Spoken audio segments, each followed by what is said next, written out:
कांग्रेस के लोकसभा सांसद वरुण मुलाना ने सरकार को आड़े हाथों लिया है। उन्होंने केंद्र और राज्य की सरकार की नीतियों के खिलाफ जमकर हमला बोला। उन्होंने पहले तो सांसद खेल महोत्सव को लेकर सवाल उठाए और फिर मनरेगा और अरावली पर्वत को लेकर केंद्र सरकार की मंशा पर चोट की।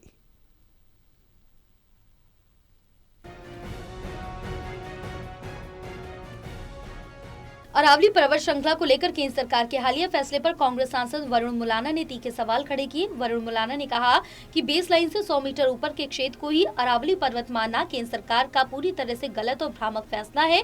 उन्होंने कहा कि सोच के पीछे सरकार की मंशा साफ है। जो अवैध माइनिंग अब तक गैर कानूनी थी उसे वैध बनाना है। मुलाना ने कहा कि अरावली केवल एक पहाड़ी श्रृंखला नहीं बल्कि पूरे उत्तर भारत का पर्यावरणीय कवच है और इसके साथ इस तरह का खिलवाड़ भविष्य के लिए खतरनाक साबित होगा। अरावली की बात करें तो जैसे हम यहाँ यमुनानगर की करते हैं ना कि इलीगल माइनिंग, तो ये तो सरकार की मंशा ऐसे नज़र आती है कि अरावली के लिए कि जो इलीगल माइनिंग कहलाती थी वो सारी लीगल हो जाएगी इस माध्यम से। जो इन्होंने सिस्टम बनाया है कि जो बेस लाइन है कि बेस लाइन से 100 मीटर ऊपर होना चाहिए पर्वत, तभी अरावली मानेंगे। तो बेस लाइन ही गलत है कि होना तो ये चाहिए कि जो जल स्तर से 100 मीटर है उसको आप मानो।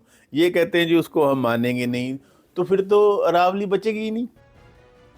कांग्रेस सांसद ने हाल ही में आयोजित सांसद खेल महोत्सव को लेकर भी सवाल उठाए। उन्होंने कहा कि ये सांसद खेल महोत्सव नहीं बल्कि भाजपा खेल उत्सव था। कांग्रेस सांसदों को न तो आमंत्रित किया गया और न ही कार्यक्रम की कोई आधिकारिक जानकारी दी गई। उन्होंने इसे लोकतांत्रिक परंपराओं के खिलाफ बताया और कहा कि खेल जैसे विषय को भी राजनीति का शिकार बनाया जा रहा है। खेलों को लेकर उन्होंने एक और बड़ा बयान देते हुए कहा कि कॉमनवेल्थ और ओलंपिक जैसे अंतर्राष्ट्रीय आयोजनों की मेजबानी गुजरात को देना गलत है क्योंकि हरियाणा देश का खेल हब है। उन्होंने कहा कि हरियाणा ने देश को सबसे ज्यादा अंतर्राष्ट्रीय खिलाड़ी दिए, फिर भी राज्य की उपेक्षा की जा रही है। और जहां तक आप सांसद खेल की बात कर रहे हैं, ये तो भाजपा खेल था भाई। हमें तो ना किसी ने बुलाया, ना किसी ने इसके बारे में जानकारी दी।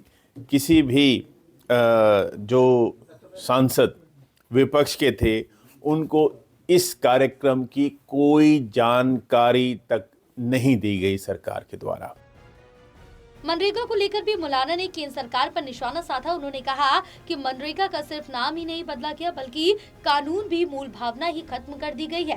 केंद्र सरकार के पीछे हटने को उन्होंने बेहद दुखद बताया। उन्होंने बताया कि पहले मनरेगा में राज्य सरकार की हिस्सेदारी 25% थी, लेकिन अब इसे बढ़ाकर 40% कर दिया गया, जिससे राज्यों पर अतिरिक्त आर्थिक बोझ पड़ेगा। मुलाना ने कहा कि ये फैसला गरीबों, मजदूरों और राज्यों तीनों के हितों के खिलाफ है। जो पहले सारा का सारा खर्च मनरेगा के ऊपर केंद्र सरकार वहन करती थी, मजदूरी पर 100% और जो सामान था मटेरियल उस पर 75%, सामान का केवल 25% प्रदेश सरकारों को देना होता था। और अब क्या कर दिया कि 60-40 केंद्र सरकार 60% देगी पूरे का, कि जो मानदेय है जो श्रमिकों का वो भी 60-40 में बटेगा, यानी कि 40% जो हिस्सा है वो राज्य सरकारों पर पड़ेगा। वरुण मुलाना के ये बयान केंद्र सरकार की नीतियों पर गंभीर सवाल खड़ा करते हैं, जिनका जवाब अब सरकार को देना होगा। टोटल टीवी के लिए राहुल सहजवानी की रिपोर्ट।